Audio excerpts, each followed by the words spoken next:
Hola amigos, bienvenidos a un nuevo video por Oveja Tech. El día de hoy les traigo un pack de efectos de sonidos de transiciones que puedes utilizar en tus videos de YouTube. Y lo mejor de todo es que son gratuitos. En el enlace que te dejo en la descripción de este video podrás descargar el que tú quieras. Y no te vayas porque al final de este video te voy a enseñar cómo puedes descargar y descomprimir todos estos efectos con un solo clic. Este pack cuenta con 44 efectos de transiciones diferentes, los cuales son los siguientes.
Ahora, para poner todos estos efectos de sonido en tu video, primero tienes que descargar el pack con el enlace que te estoy dejando en la descripción. Una vez que ya nos encontramos en la página, vamos a seleccionar la opción que dice Download. Lo selecciono y esperamos a que se descargue. Una vez que ya está descargado, nos dirigimos a mi carpeta de descargas y aquí podemos ver que dice pack de efectos. Aquí el archivo está comprimido, entonces lo que vamos a hacer es descomprimirlo. Voy a darle clic derecho y voy a seleccionar 7-zip. Vemos que se despliegan opciones, pero voy a seleccionar la que dice extraer en pack de efectos para transiciones.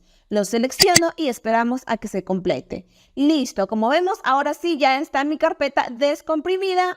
Voy a abrirlo y aquí están todos mis efectos para transiciones que puedo utilizar en mis videos de YouTube. Vamos a probar uno de estos. Le voy a ir a Camtasia, que es donde yo edito mis videos, y voy a seleccionar uno de ellos. Me voy a ir a medios, ahora selecciono importar medios, me voy aquí en mi carpeta de pack de efectos y voy a seleccionar cualquiera de estos al azar. Le doy a abrir y esperamos a que cargue. Listo, ya cargó. Ahora lo voy a arrastrar y escuchen el sonido. Y como ven amigos, súper fácil y rápido descargar y descomprimir este pack de efectos. Espero que les guste estos efectos que les estoy dejando y lo utilicen en todos sus videos. Gracias por ver este video, no se olviden de darle like y de suscribirse a mi canal. ¡Adiós!